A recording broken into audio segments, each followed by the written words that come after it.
All right, so I am going to start, and I just want to say thank you everyone for joining. This is who we are, a couple of resources at UC Berkeley.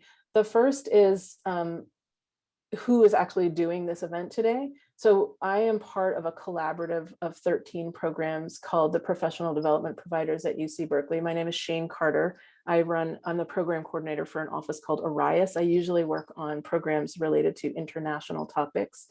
This workshop was put together by members of PDP. So our group includes the subject matter projects in California, the College and Career Academy Support Network, CASN, the Center for Cities and Schools, and several others. And on our website, which you'll have access to, you can see others. So that's us.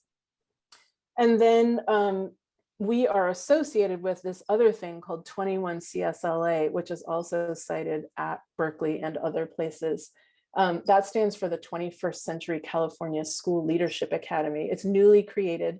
It includes a state center and regional agencies across the state. So wherever you are in California, you are part of one of these 7 regions that offers programming. And assuming that you work at a qualifying school or district, teacher leaders and administrators can attend those programs for free. You can find a map showing your region and linking to the regional offices. Again, like I said, you'll get the slide deck. The current programs going on right now are, for example, there's one on embedding social emotional learning practices in online pedagogy. There's one that I'm working on, Rachel Reinhardt with, and Nancy and a couple of other people who are on here, Sarah Pedamante, on called Talking is Learning, fostering communication, community, and curiosity in the online environment. And you'll get the link to that. I think it might be possible to still join that one. There are 2 coming up. One is anti-racist inquiry into math and writing instruction. And the other one is called creating equitable access and to engaged learning through student cohorts. That's a mouthful, but this is about small cohorts. So anyone who's interested, who's in our region should apply. You'll have the link to that. Okay, that was a mouthful. All right. Are we set? I just heard of audio, come on. So today's program here that you see the timeline for, the agenda for, I mean, is the result of conversations among our group. And you will see us as we're moving through the breakout rooms. So it's our PDP group and teachers across the country over the past few weeks. And so I also would like to mention in this, it's not just us in conversation, but the California Reading and Literature Project a few weeks ago hosted an elementary focused teacher event just a couple of weeks ago. And that was really the direct inspiration for this event. And the link to the recording for that event will also be included in the follow-up materials. So if, for example, you're an elementary school teacher, you might find that useful and interesting. Okay, so today we're going to have this intro, which I am doing right now, awkwardly. I'm sorry, I'm reading 50 different things on my screen at the same time. Then from 4:10 to 4:45, you're going to have these basic hybrid how-tos, presentations by your teaching colleagues. From 4:45 to 5:05-ish, about 20 minutes, you'll have a breakout session where you get to go and ask direct questions of the presenters. After that, we're going to bring you back and send you, you're going to choose where you want to go, but we've set up breakout rooms for subject area meetings so that you can talk to other people who are teaching at your same age level or subject area. And then in the end, the last 10 minutes, we're going to reconvene and debrief. And I want to say, please make sure that, oh, thank you for fixing the YouTube link. Please make sure that if you are at all able, that you come back for that last 10 minutes so that we can collect what you have learned, so that we can create a shared document. So if you come back for that last 10 minutes, we'll be able to collect all of that stuff and share it back to you as part of what we send out to you on Wednesday. All right, so this is not universal terminology, but to help us communicate today, I just want to talk about a couple of like ways of describing hybrid models. So one, which many of you are about to enter into, is concurrent, meaning you've got some students who attend face-to-face while the rest are online. Students rotate on different days between these, and you have some students who are only attending virtually. And then on another extreme, you have face-to-face and asynchronous, where some students are face-to-face while the rest do asynchronous work on a rotating schedule. And some students are maybe separate in all virtual classes. In other words, the two extremes here have to do with who's in your room at the same time. But there are many variations on this, as you probably know right now. And in both cases, you have challenges with logistics, you have challenges with tech, you have challenges with student engagement, safe student interaction with each other, et cetera. But in order for us to have some language to talk about today, I want you to think about concurrent versus face-to-face and asynchronous. And lastly, here about your goals. I want to go back a lot, what probably feels like a million years ago, to the spring. So in the spring, I co-hosted an online event for teachers from around the world, and there were 40 different countries represented in this meeting of teachers. There were a couple hundred people, and they were discussing their experiences teaching during a pandemic. And so this is back before all of you had kind of figured out how to do this thing online, and you were just thrown into that at that moment. And teachers in this meeting described the problem of being in virtual space as feeling like they had lost the ability to connect with their students and foster connections. And they kind of collectively realized that this building of relationships that happens normally in the course of a classroom, a regular face-to-face classroom, wasn't just a side thing that happens in school. It was probably their most powerful teaching tool, and that had just been taken away from them. And they were all struggling with this feeling of just like true feelings of failure, that they were not doing their job, and incredible frustration trying to figure out what this new virtual world was that they were expected to work in. So I know you know this. I just want to remind you of what that sudden shift felt like as you're about to make this next one, because you've been working all this time on ways to establish relationships in virtual space, right? And so as you're going back into hybrid teaching, keep that front and center in your mind, right? This was not a thing that you liked, that you lost. It was a tool that you used for teaching, and that's what went away, and that's got to be one of your primary goals going back. And so keep reminding yourself that relationships and community are essential teaching tools, not extras. And so I want that to be the context within which you hear what you're about to hear. Okay, so you've got minimizing COVID risk in school, obviously, and then your first goal there is fostering those social interactions because it's a tool, not because it's a nice thing. Okay. And I'm just going to leave this for one brief moment. I know I'm a little bit late starting, but as you are thinking about this and listening, I want you to think for yourself about your assets and parameters, because everyone has a different circumstance that you're going to be thinking about what you hear, in the context of sorry, I can't say that. You're going to have a different context in which you're interpreting what you hear. So as you're hearing this, think about what is the size and shape of your classroom? What kind of flexibility do you have physically? Do you have access to outdoor space? That's more physical flexibility. What tech tools do you have? What other tools do you have? Because it's not all about technology. Will your students have computers in the classroom? Will all of them have computers, or some of them, or none of them? And then finally, if they do, how many people can actually be on a Zoom or Google Meet or Teams session at one time in your room? These are the parameters. This is the shape of your new classroom. So keep that in mind as you're learning. Hold on just a moment, Rachel. Yes, I will. Okay, so these are the presenters. And you're going to see what topic each one is going to cover here. We're going to start with Sandra. We're going to move to Jen, Monica, Mason, Marin, and Maribel. I did not intentionally choose people all with M names, but I guess that is what I did. And these presenters, number one, are just teachers like you. They very kindly agreed to do this to help you out. All of them have been teaching in a hybrid space for weeks or months. And they are from across the country. And so your first presenter, Sandra, is from Rhode Island. And Sandra, I am going to stop sharing my screen and pin you up there, okay? All right, thank you. Hi, everybody. I'm Sandra Mikulski. I teach 7th grade geography in North Kingstown, Rhode Island. And we have been full in person since day one. So what you are probably feeling now is what I was feeling back in August.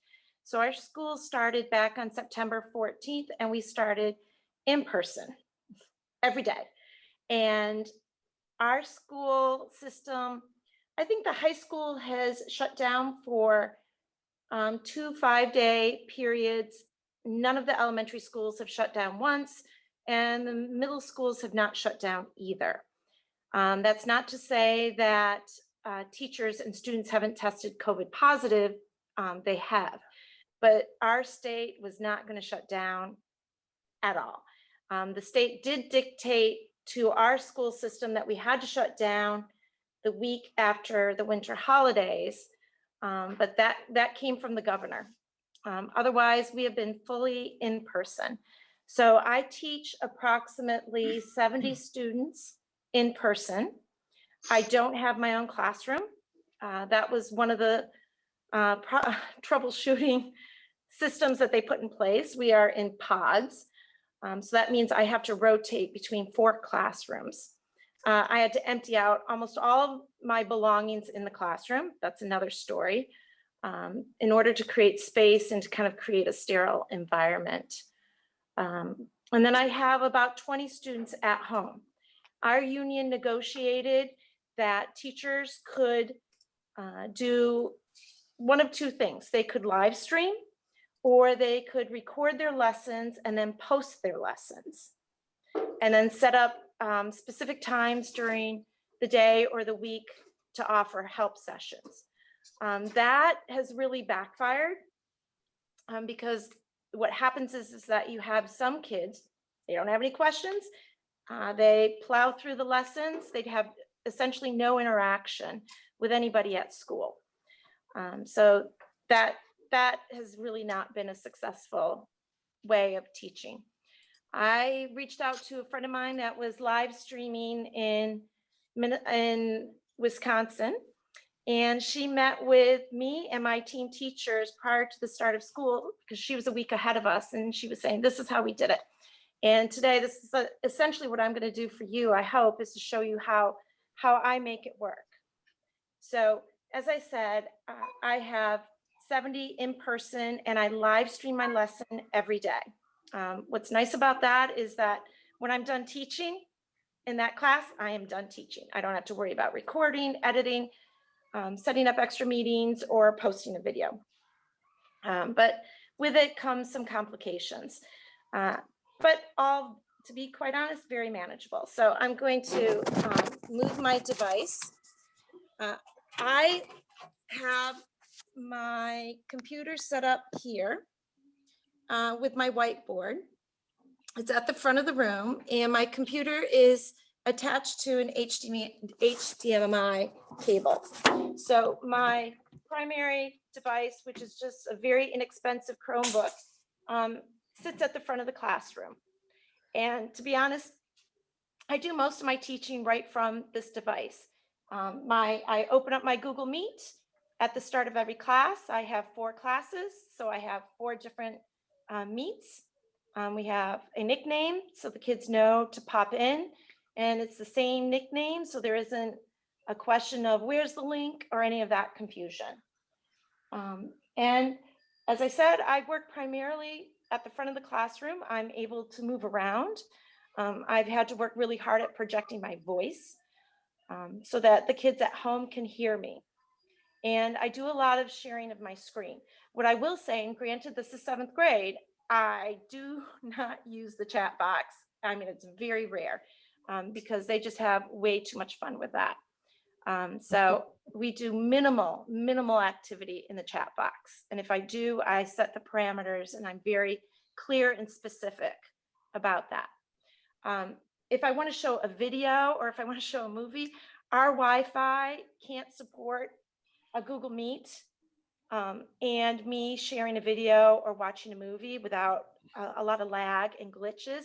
So what I often will do, and again, I'm sorry, I'm going to pick up my device, but I have a music stand that I set up at the front of the class, and I will open up a second device, which I tend to use an iPad, but you could use another inexpensive Chromebook. And I just set my device, and actually that's what my iPad is on right now is a music stand. And I will open up the Meet on my second device, set it up on that music stand, and then they watch the video or the movie that I'm showing on the big screen. My students are in the same classroom for 5.5 hours a day. They have to stay in their seats. Group work it's not non-existent. I do a lot with breakout rooms and after school Google Meets that I help the kids with. But, keeping that in mind, it offers some big challenges. Sometimes I will have all of my students at home and my kids in the classroom hop into the same Meet. We do that quite regularly. We're really good at muting ourselves and turning our volumes really low.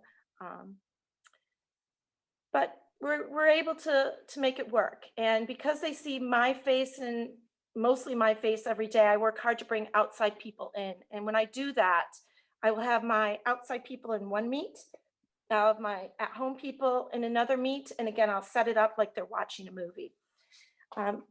Here in Rhode Island, it's been really cold. We keep our windows open. It was below 20 degrees. Our windows were still cracked in every classroom. It's starting to warm up. We hit 60 today, so that's exciting. And I have to say, I swear by hula hoops outside. And this allows us to do group work outside in a safe way. So we haven't really been outside working in months, but we're hoping to starting this week. And hula hoops are a great way of creating that safe distance and yet working together. And I look forward to hearing people's questions in the breakout room. And I hope I've given you some ideas of how you can make it work. And I want you to know that it does work. And I've been doing it since September 14th. So thank you. Thank you, Sandra. So when you go to your breakout rooms, if you want to hear more from Sandra about how to live stream your class or how she uses the hula hoops to take her class outside, you can go to her room. And so next up is Jen Diana, who is a choral teacher in New York State. And she is going to talk to you about how to set up your desk, how to narrate class for Zoomers and Roomers, and how to manage sound in the classroom and online, which I know is a big issue. So I will skip ahead to there. Jen, it's up to you.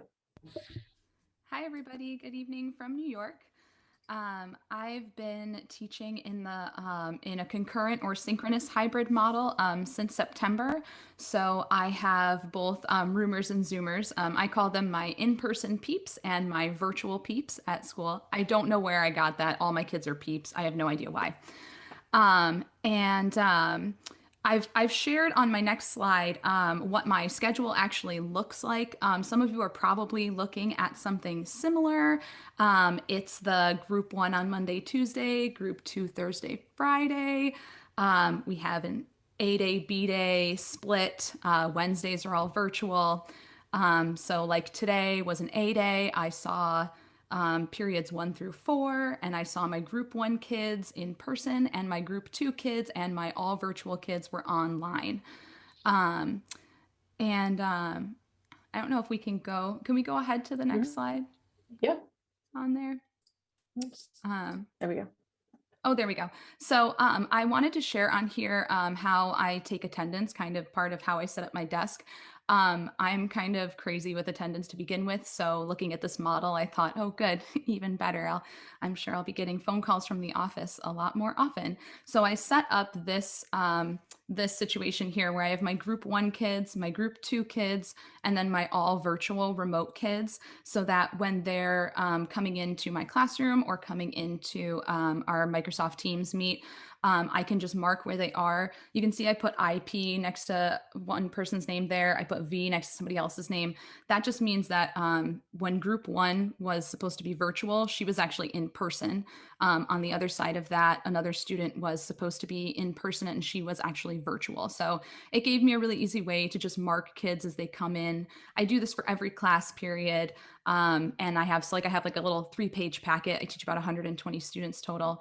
It helps me keep track of who's where, when, especially if you have very large groups. So my biggest group is usually about 85. You can see that's a picture from 2019 of my classroom, what it would normally look like. About 85 students every day for chorus. There's couches in there. We have a little chill spot. Now I have groups of 40. So I'll have 20 kids in front of me and 20 kids online. And that just helps me organize them very easily. And when the office calls, I've got them all there and I can say where exactly they are. Because just because they're in your class doesn't necessarily mean they're in your class. And if Johnny is supposed to be there and he's online, he's still there, but he's still also absent because he's not in the building. And that's something that is probably going to be a little tricky at first, but this has worked really well for me. A couple things just to be aware of, like know your tech. All of you that have done virtual so far, God bless all of you. I honestly find the hybrid model to be slightly easier. Virtual kills me, probably because I teach something where I have to be able to hear them. So virtual, I find that very difficult. But if you know your tech well and you know how to switch between your screens, and you understand the different parts of Zoom or Meets or Teams, then you're already well on your way, because hybrid doesn't necessarily have to look any different. You're already really doing about 80% of the work that you have to do for a hybrid model. I don't change much to teach my class. I just alter the virtual model. My kids that are in class, they don't sign into Teams because I do use a second screen, but they are doing all of their work online still. And do the weird things that make setting up your classroom easier.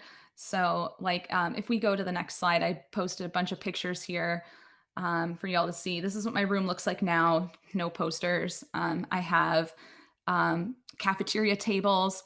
The pictures in black are actually from my classroom. The pictures that have the blue outline are from the cafeteria.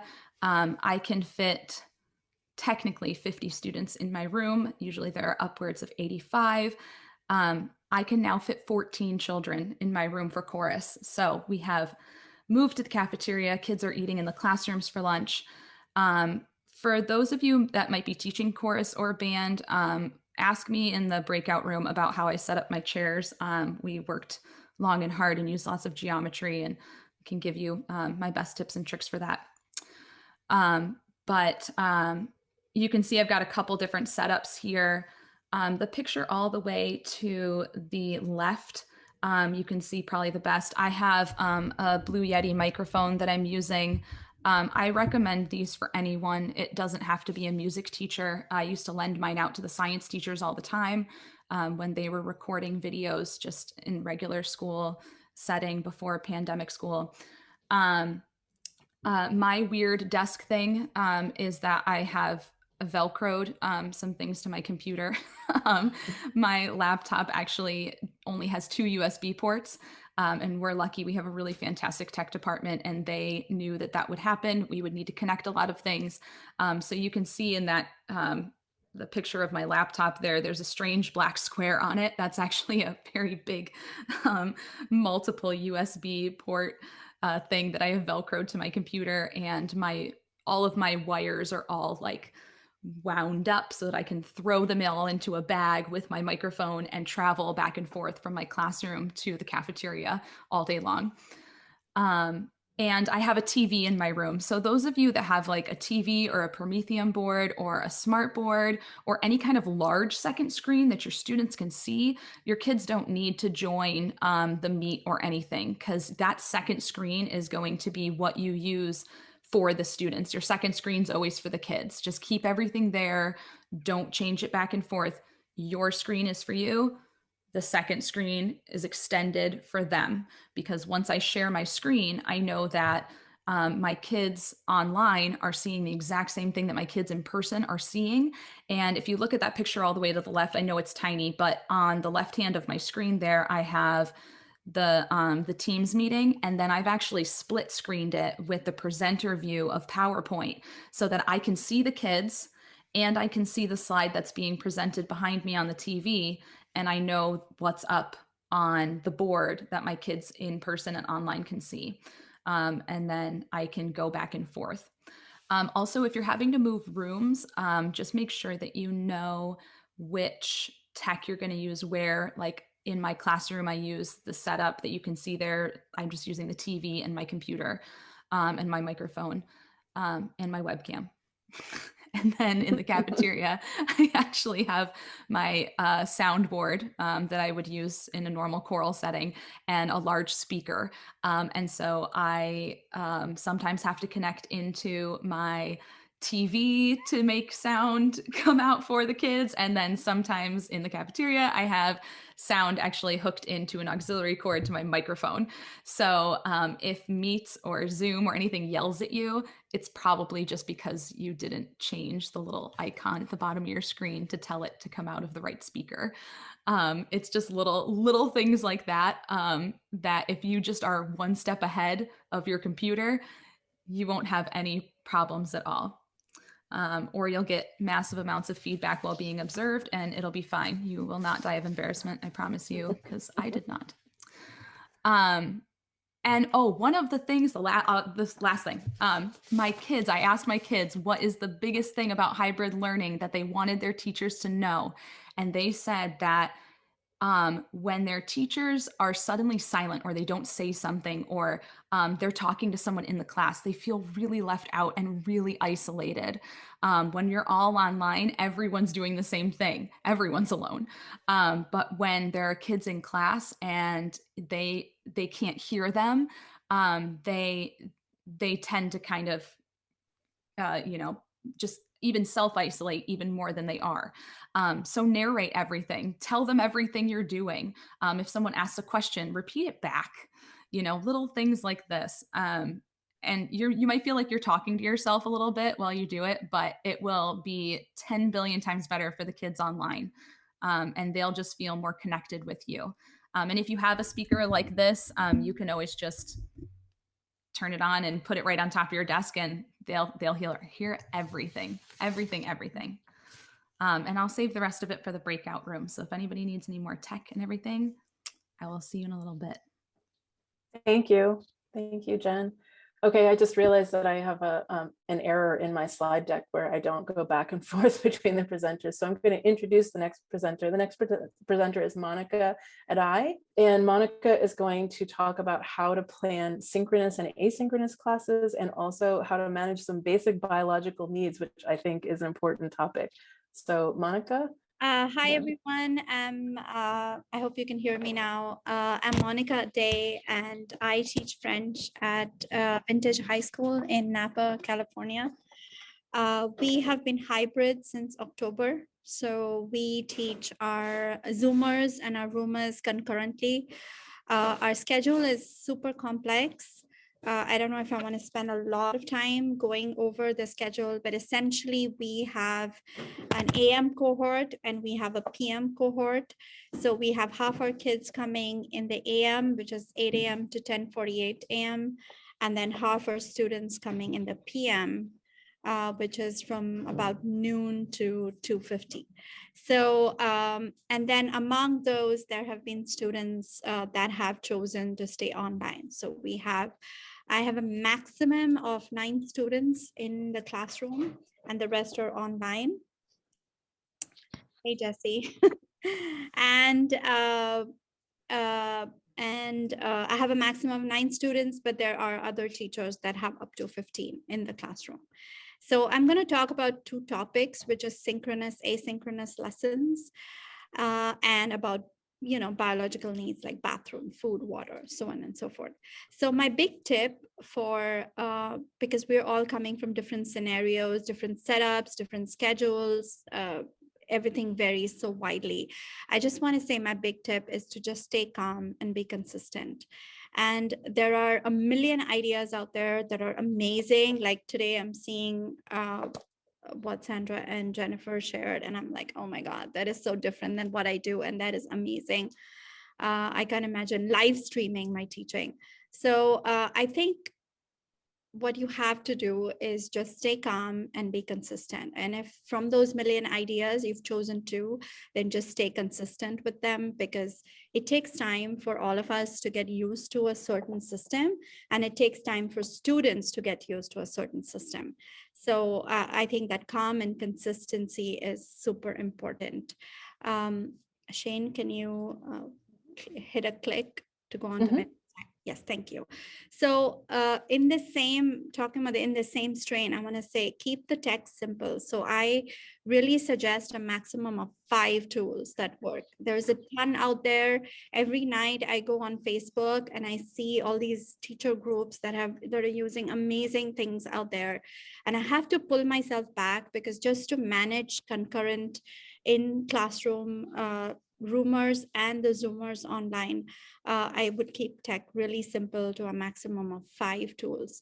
Now, the way it works with us is the students in the class do not Zoom in.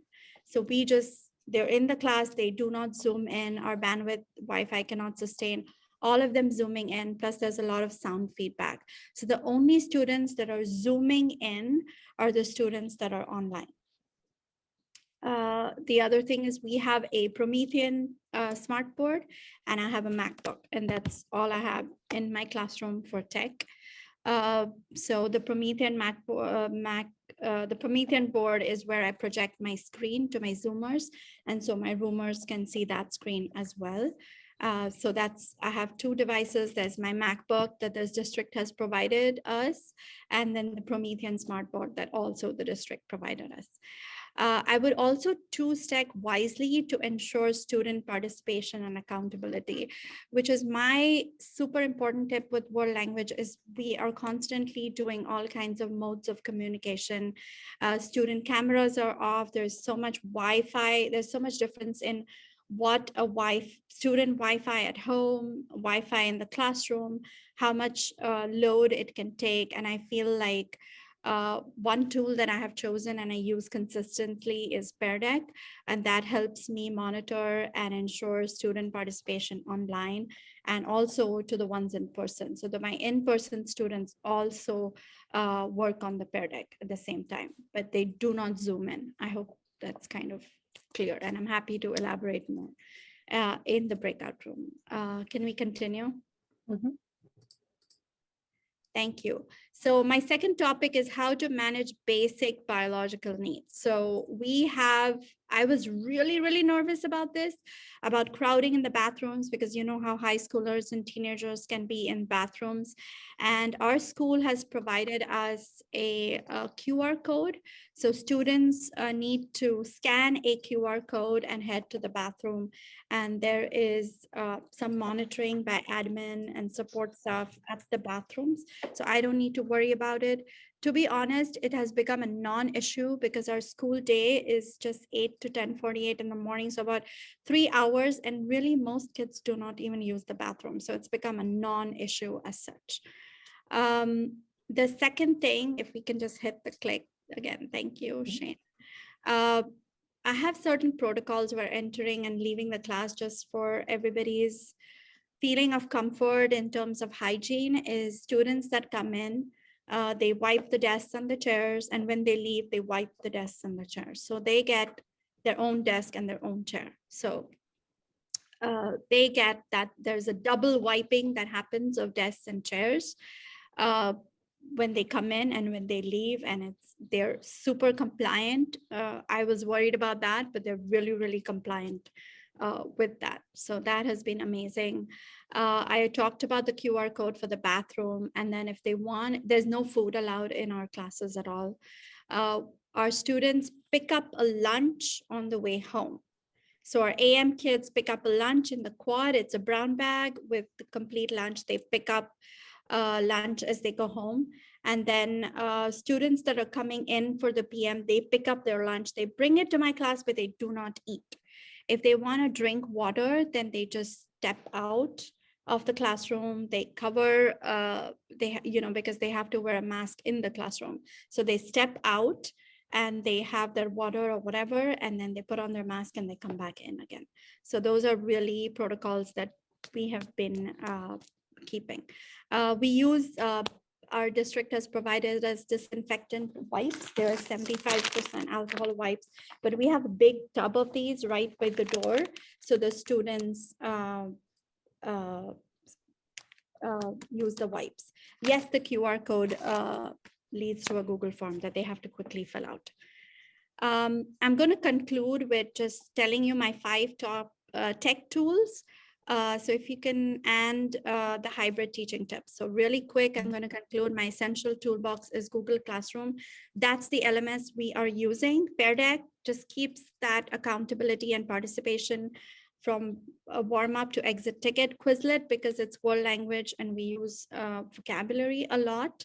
Number 4 is Edpuzzle. It has been a godsend to me for videos, because sometimes Wi-Fi can be bad in the classroom or elsewhere, and videos can be glitchy. So Edpuzzle has been amazing. And the last one is Flipgrid, where we have students talk and do interpersonal communication or presentational communication. Speaking is Flipgrid.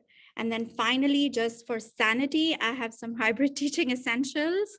I just want to suggest, keep it simple, do what you can. Every person is different. Some people are more techie, some people are not. So whatever works, this is what I can do. Keep going. You will make mistakes. It's going to happen. You will lose control sometimes managing tabs. So just keep going one day at a time. And give yourself grace. Like if you make a mistake, like there's a time when I didn't share my screen for 10 minutes, and then the students online were like, because I was talking so involved with the kids in the class, I forgot to share my screen. So yeah, I have to give myself grace, forgive myself and say, okay, tomorrow's another day. Next class is another class. So something like that. And then I think I have 2 more coming up. Yeah, don't take it personally. If kids go off the Zoom or they get frustrated, we're all in this together. We're all learning it. And I just suggest we don't take it personally, for our own sanity. And then the other big thing I do is I have it on my calendar. I schedule tech-free time every day. That's cooking or doing the dishes or walking my dog or something that I need to do. Thank you. And I'm happy to address any more questions during the breakout rooms. Thank you. Thank you. And panelists, while you're not presenting, also, if you see questions in the chat that you feel like you can answer quickly, by all means, feel free to do that. I also want to say, I acknowledge that we are behind schedule, but what the panelists are saying, I think, is the thing that you're here for. So we're just going to keep going until we finish. Then we'll do the breakout rooms with the panelists. And if we don't have time for the separate breakout rooms with you all, then, I mean, in your grade level groups, then that's okay. Because I want you to be able to get as much as you can from them. All right, so our next panelist is Mason Meyer. Mason is a middle school choir teacher in Tallahassee. So we have now had someone from Rhode Island, someone from New York, someone from California, and now we are in Florida. So Mason. Okay, awesome. Good evening, everyone. Yeah, I'm Mason. I teach middle school choir and general music in Tallahassee, Florida. I'm just going to be sharing some things that have really helped sort of solidify the first 10 to 15 minutes of every period for me, and how my process has helped me provide a comfortable experience and a predictable and reliable experience for my students who are in the room and the students who are digital learners. My hybrid teaching essentials include a quality microphone. I know that has been mentioned before, but I cannot stress enough how helpful it is to have a microphone that is not just in your computer or just in your device. I have the same microphone that the previous choir director had. And what I like about that is it has a setting where it allows you to change the actual polarity pattern that it collects sound from. And it has one where it'll just take sound from all directions. And depending on what activity I'm doing, I can put that on the rolling desk that I also have that's on my list. And I can put that in the middle of the room. And then what I can do is, even if my Zoomies can't see me at the moment, they can hear what's going on with the activity. And I have found that their engagement is more frequent and has more depth to it if they can just hear what's going on, regardless of where I am at in the room. I would also recommend having a second screen for your desk, especially a lot of us are going to be spending a lot more time behind our desks in a hybrid setting than you would if, pre-pandemic. So having that second screen can be really helpful. What I tend to do is I will have Zoom on one screen, and then I will have whatever activity it is that I am leading on the other screen. And that just makes it really easy. So I'm not clicking between windows. I'm not having to minimize and maximize my windows. I can just have everything right in front of me. Having a rolling table or a stand-up rolling desk is also really helpful. If any of you are band or orchestra teachers, my band colleague, she has a rolling desk that she'll put her laptop on when she's teaching ensemble. And this allows her to go and visit the clarinets, go and visit the flutes, go and visit whichever section she might be working with at that particular moment. And then it allows the students who are at home, who are also a part of that section and playing along with band at home, to hear what section is playing and have that same instructional experience, but on a virtual basis. And then of course, secret desk snacks. I recommend things like Oreos, Sour Patch Kids, whatever. If there's something that a handful of will help solve a little bit of stress from the previous period, buy it. Go to Costco, buy a lot of it. You're gonna need it. All right, next slide. So to just provide some context, these are my current parameters, what I've been working with since August 31st. My enrollment proportions have changed. At the beginning of the year, I had 70% of my students online and the remainder were in person, and that has shifted every time we've come to a new quarter. Our third quarter is ending next week, and we assume that another 70 to 100 students will be joining us, which will put our capacity at about 85% in person and the remainder online. We are on an A-day, B-day block style schedule, 3-period days with 105-minute periods. The weird constraint, but the one that makes a lot of sense, is that you can only sing, or in the case for band, you can only play for 30 minutes total in a period. And after that, you have to vacate the space to allow air to circulate. And then you can't actually play or sing again during that class period. So you can imagine if you are a fellow fine arts teacher and you're used to just writing rehearsal plans and being able to just get in, pick a piece or pick a page and go, that additional 75 minutes has been my biggest challenge for how and what to teach, because I've really had to dig deep into my general music teaching toolbox to figure out how to provide a fulfilling and educative experience while working with parts of my area that aren't necessarily my strong suit. And my total schedule includes one section of advanced ladies, 2 sections of beginner chorus, and 2 sections of music production and general music. All right, next slide. So when your bell rings and your students begin to make their way into your Zoom room or into your classroom or whatever your parameters may be, the first thing you're going to want to do, no matter what, is follow your district and school site guidelines for in-person students that are entering the classroom. For me, this includes a temperature check. I have a contactless infrared thermometer that I use for every student when they enter the room. We have big 1-gallon pump hand sanitizers that they get a temperature check. Everybody gets a little bit of hand sanitizer. For you, that might look like handing a wipe or having students grab a sanitizing wipe to go do their desk in their chair. It might look like might include a mask check. etc. One thing I would recommend that you do, and I would imagine most districts will require this, but take a detailed seating chart in case you don't have just a preset one, depending on what your approach is to seating charts. My school has been very, very strict when it comes to the enforcement of our COVID guidelines, but we have had, I think, a total of 12 cases since August between staff and students. And 2 of those, one exposure and one positive case, actually came through my room, and I was able to just go to Canva, which is where I design my seating charts, print those out, hand them to my AP, and he was able to give those to our health department. And contact tracing was really, really simple, because the seating chart was up to date, and they were able to make the phone calls that they needed to make. Next slide. So I have found, and I think if you've taught before, then you know this too, but I made the entire first quarter of my school year with the hybrid model just about establishing predictable habits for all of my students, whether they were online or face-to-face, for that first 10 to 15 minutes of class. This included always having my bell ringer or warm-up activity posted and published in, we use Canvas for our LMS, but whatever your LMS might be, just having that open and ready to go. And then I recommend just having a preset time where your students know, okay, my last period of the day starts at 1:40. They know that we are going to look at or review whatever the bell work was at 1:55. And that just makes that predictable and reliable for them.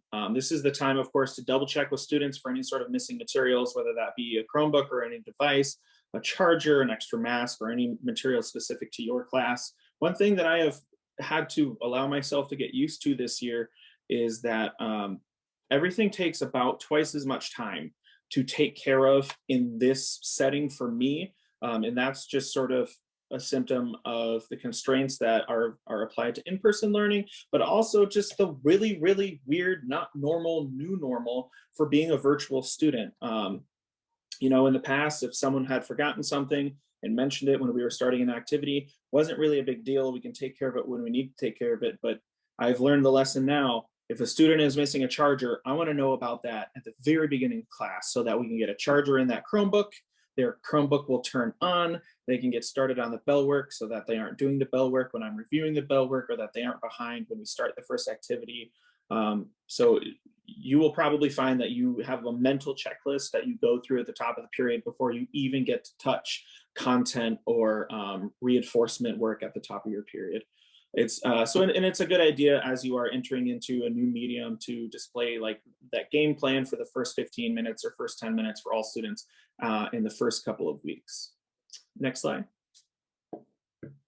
As far as your digital students, if you've got students who are online, of course, as soon as the ending bell for the previous period begins, you're going to want to go to that next class, hit Zoom, hit Teams, whatever it might be, click go. I have assigned an in-person student who comes from me just down the hall. He comes in, it's not even 10 seconds after the bell rings, and he is my doorman. He stands at my rolling desk where my laptop is, and he just keeps an eye on the Zoom, and he clicks admit. And sometimes he stands there like this because he likes to be the bouncer for the Zoom room. But I did that because in the first month of teaching, I began 2 separate lessons with like 3 to 8 kids still in the waiting room. And I realized that that's not good. Should not let that happen again. So I delegated that, and I found that those couple instances happened because there was a 7th grade size fire with someone at the top of the period, and then my attention was taken away from Zoom, which at the time was still something I was not used to paying any significant attention to. And I had 3 to 5 students who felt left out of the beginning of the lesson. So that is something you can do. I try to greet all students as they enter the digital classroom by name, and I do this not only just to reinforce the idea that while they are at home, they are part of our class, but it is my way to cue them that you have been noticed, you have been acknowledged, I know that you are here. And then, in line with our class expectations, I expect that since you're here, you're going to engage to the best of your ability for whatever the lesson might be that day. And something I've toyed with but don't do often is that I turn for my Zoomies, they have a discussion or topic or question to work on together in Zoom, and then I will pose either I'll juxtapose a different question or maybe the same question, and then we will sort of dovetail into the lesson for the day with those two group discussions. I saw someone ask whether or not cameras have to be on. Your district policy is going to differ just district to district. We require students to have cameras on during the attendance period, which is the first 5 minutes of class for being on time or counted present, and then the first half an hour of class for being counted as just tardy. So what that means is when the bell rings, 5 minutes into class, I'll say, okay, class, I'm going to take attendance right now. And then if you were to watch my Zoom, it's amazing. It's like a cascade of cameras that come on. And then when they hear me say their name, when I acknowledge that they are present in Zoom, they most of them turn their cameras back off. I saw someone ask, what do you do if they don't turn on their camera? I would be happy to sort of address some of those more nuanced questions in a breakout room. I'm going to go ahead and just hit the next slide though. Here's an example of an agenda slide. The previous slide noted that it's I like to put up the plan for the day. And what I'll do is I use Canva a lot because it's free. And so I will download this as a PNG file, and then I will upload it to my Zoom and use it as a virtual background. And then what I'll do is I'll take a sticky note, I'll cover my camera so that Zoom's not trying to make a green screen. And this allows me to display it so that it's facing the right orientation to be read for students at home and students in the room. And this is just basically delegating to technology, any sort of communication that might get lost in communication, if you will. All right, got one more slide. And then I recommend engaging in some sort of calming and focusing activity as one entire class. So students that are online will do this alongside us in the room. This was something that was new to me when I started teaching this year. The idea of a brain smart start comes from the disciplinary model called conscious discipline. There's a series of books that talks about this, and it's basically the idea that students need to be in an executive brain state in order to actually actively engage in the learning process. And if they're in a survival state or if they're in a high anxiety state, you can't even really consider beginning the learning process until you alleviate their anxiety and bring them into a focused executive state where they feel safe. So we will do a brain smart start, which is 4 steps. The first step is unite. Second step is connect. Third step is disengage from stress. And the fourth step is commit to a successful period. I'm not going to give anything too specific because, again, your parameters in your classroom are going to be different from mine. Connection is the idea that you have a class-specific thing that you give to each other. So different classes may have different hand signs for greetings. In a world where you could shake hands, it could be a special handshake sequence or something like that. But that's something that you do every time a student enters the room or logs in. You can do that with them. The unite step includes doing some sort of class-wide activity. This could be a class song. You could take a song that everybody knows the melody to and adjust the lyrics to fit your classroom or your content area, sing it together. It could include a stretching sequence or something like that. The idea is that you're all engaging in the same activity simultaneously, and it helps to build in some sort of aspect or maintained eye contact. That's prolonged eye contact for 3 to 5 seconds is also a point for students because that helps them to unite and bring them together as a unit. Thirdly, we'll do some sort of breathing activity or a 3-minute meditation. There are a lot of free apps that you can find or websites or YouTube videos where you can just engage in some sort of physiological calming activity. They've just come in from the hallway. They're all sorts of riled up. They don't know what's coming. But I have found that if I just take those 5 minutes to do some sort of mindfulness breathing activity, at the end of those 5 minutes, not only are my students in a more relaxed and willing to engage brain state, but I am in a more relaxed and ready to teach brain state. And that has been one of the bigger challenges this year is that bell rings, those students come in, and part of me is like, okay, but why? And then lastly, we'll do a sort of spoken commitment that focuses on some aspect of whatever your learning objective is for that lesson or that activity. An example, I commit to trying something new today. No matter how well I do, I know that I am learning. And what we have found is that students hearing themselves, students hearing each other make that commitment out loud to one another, or reading it having been typed into the chat box on Zoom, they feel accountable to themselves, they feel accountable to their peers, and I'm much less likely to encounter disruptions during a lesson after we've done, a really short 15-second commitment as a class. Thank you.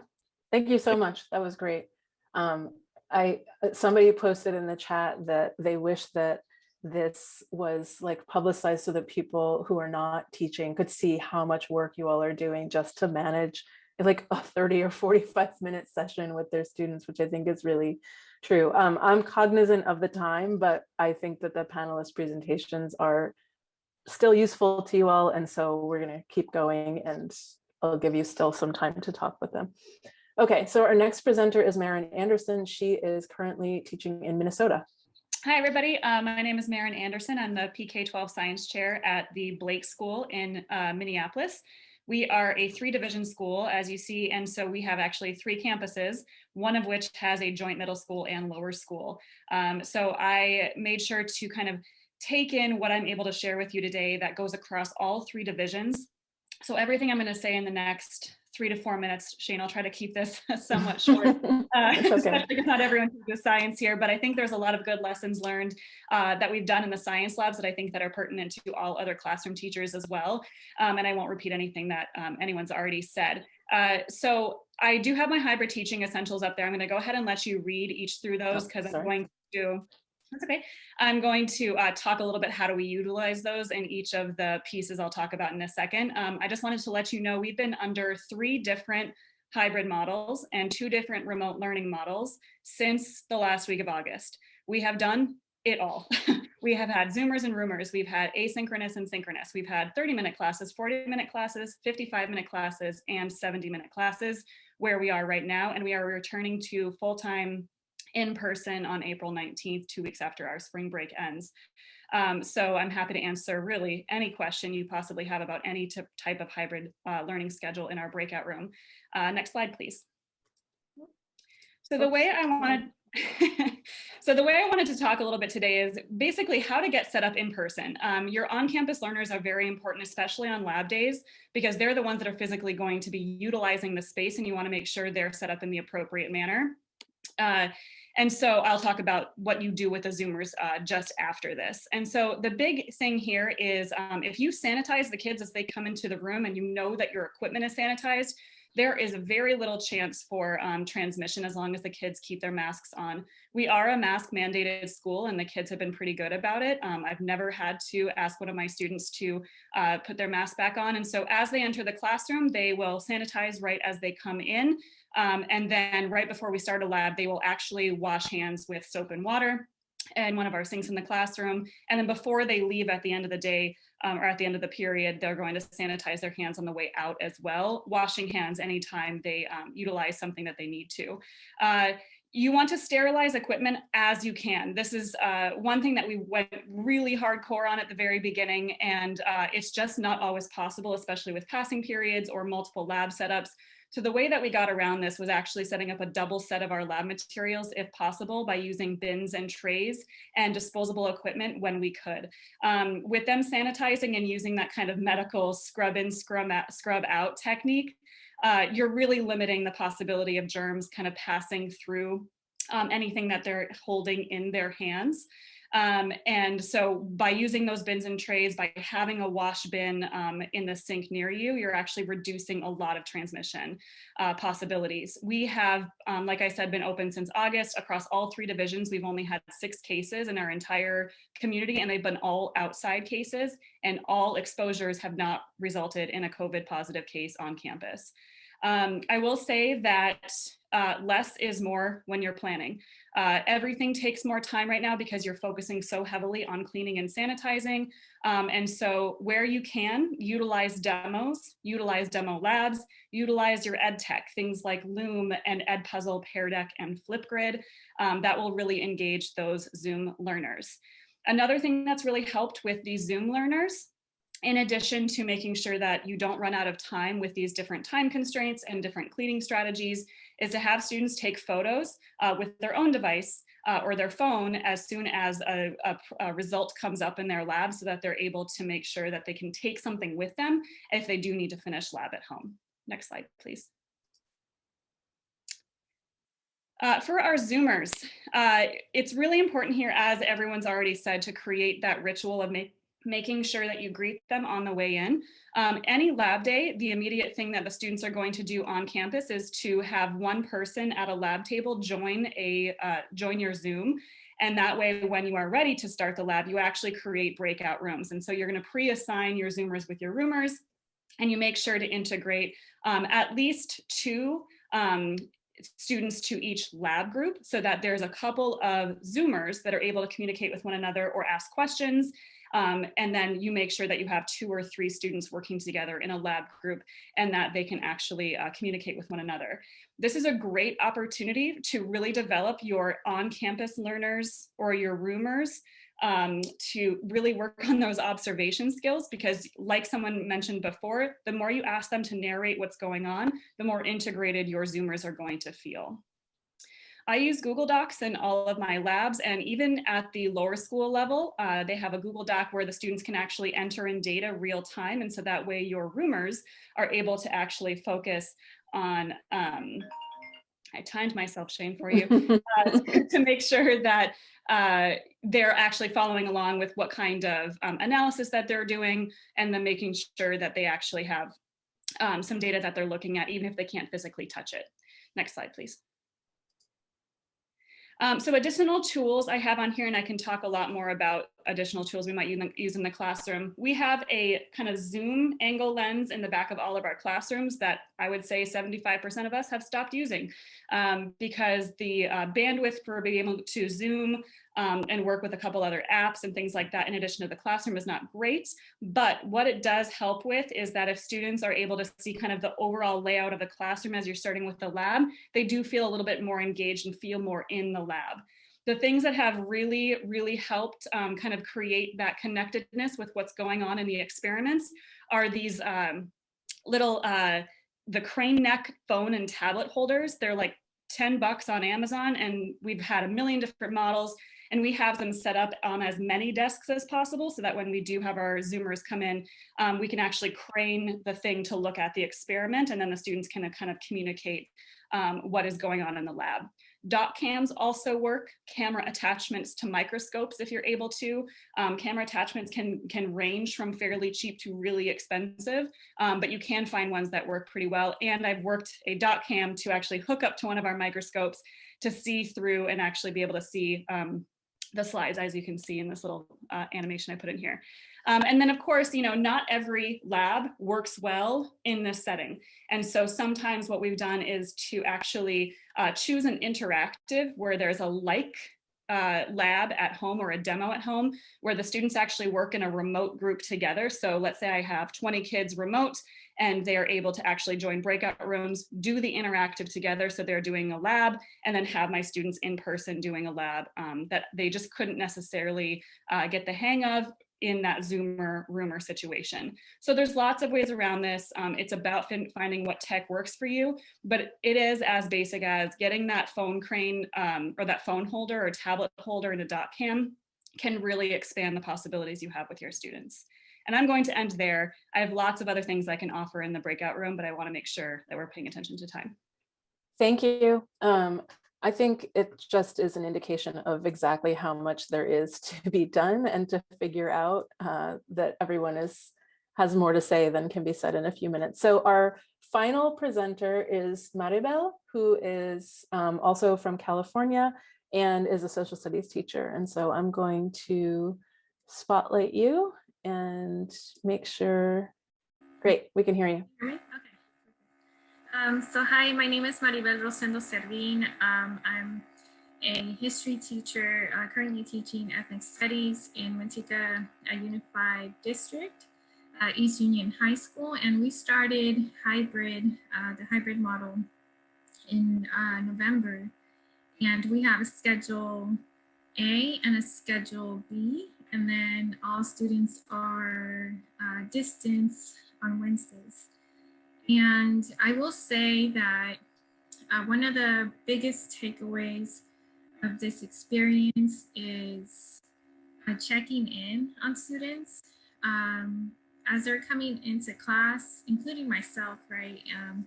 Recognizing that we are in a pandemic and still in a pandemic, students are feeling anxious. I live, or where I teach, our community was impacted heavily by COVID-19.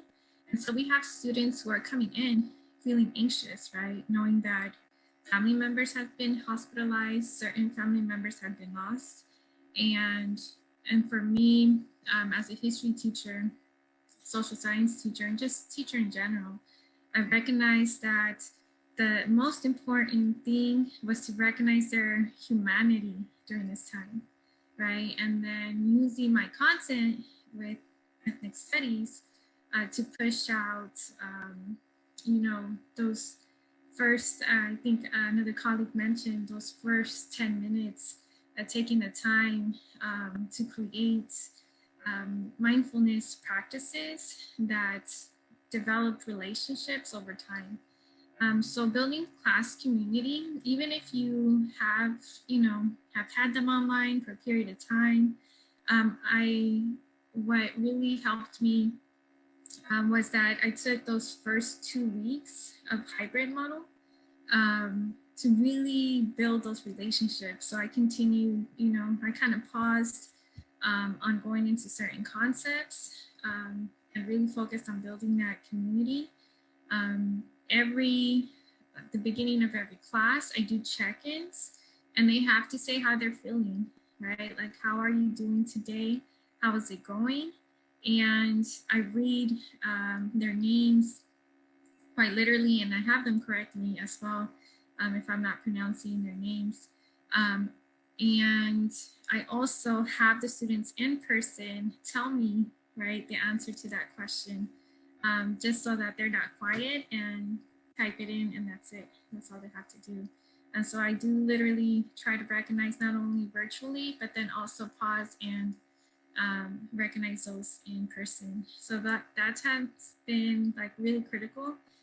In a survey that I've taken or have students do, I ask them, give me feedback, and that the check-ins has been one of the things that they've mentioned has made them feel good, or make them feel welcome, or make them feel safe.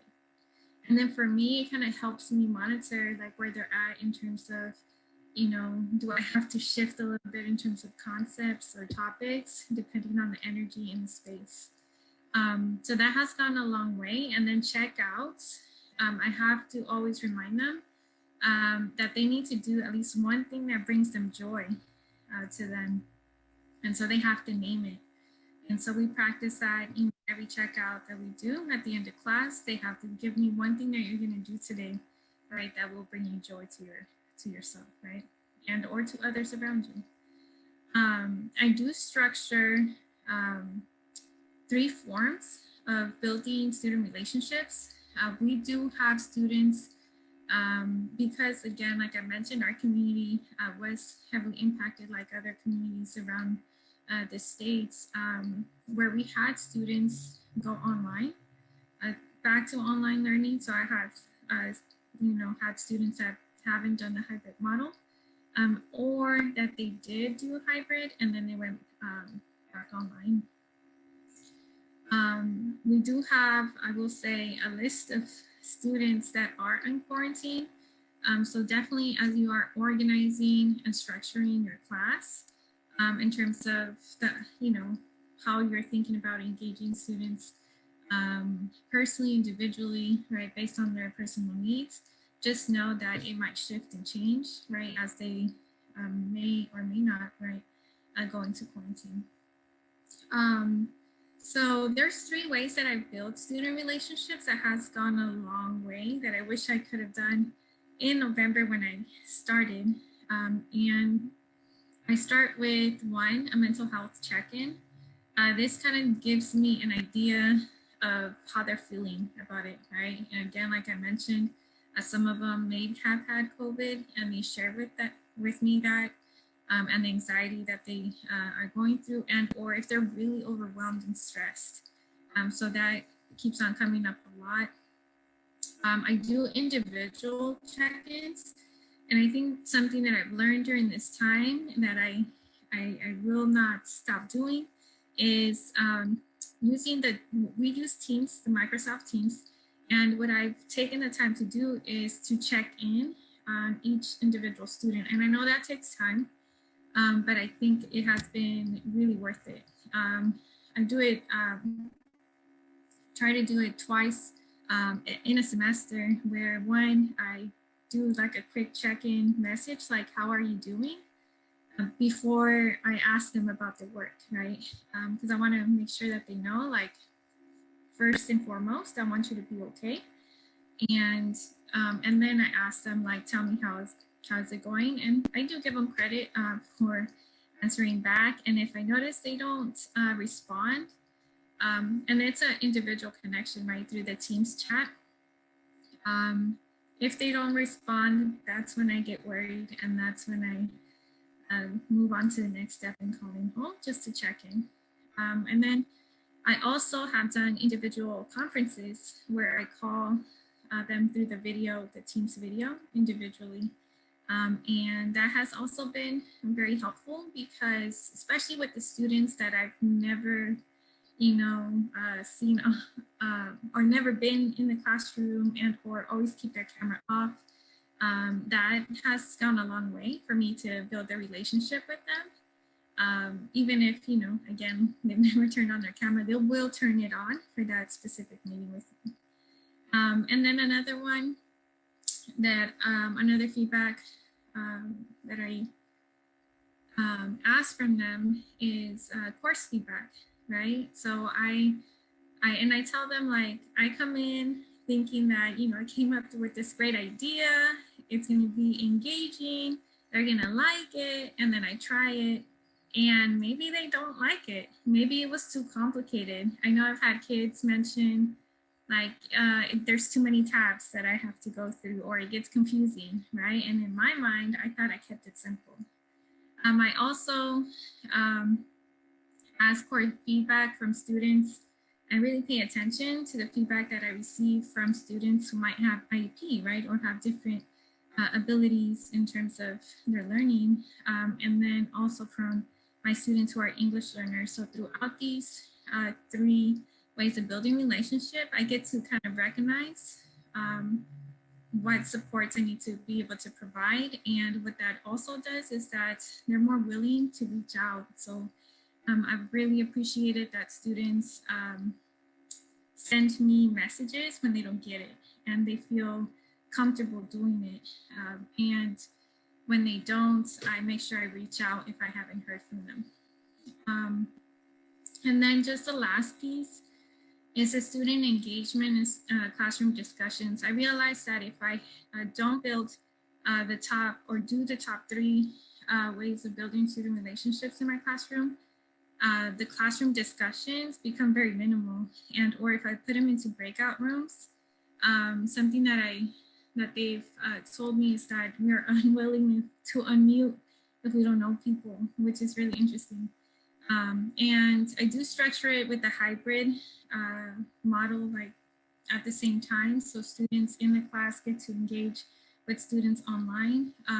We do have laptops that are checked out to every student, so I just ask them to keep their mics on though, but they are able to communicate back and forth with each other. And something that I realized within that, because I do have students who are English learners and students who have IEPs, cooperative learning strategies have gone a long way, where you build in scaffolds, you make it interconnected, right? Interdependent, and you structure it not too complex, but in a way that they are able to be successful. So I've done virtual Socratic seminars, and again, like, I've had to assign specific roles, make sure that they have graphic organizers, or using the sticky, the Jamboard has been one of the tools that I kept consistent, or the Padlet. And then for English learners, I'm able to communicate with them in the chat, even if they're in person, and or with students with IEP, I'm able to connect with them through the Teams chat just to check in to see if they have any questions. And knowing that, you know, they might be shy to ask it in front of the class.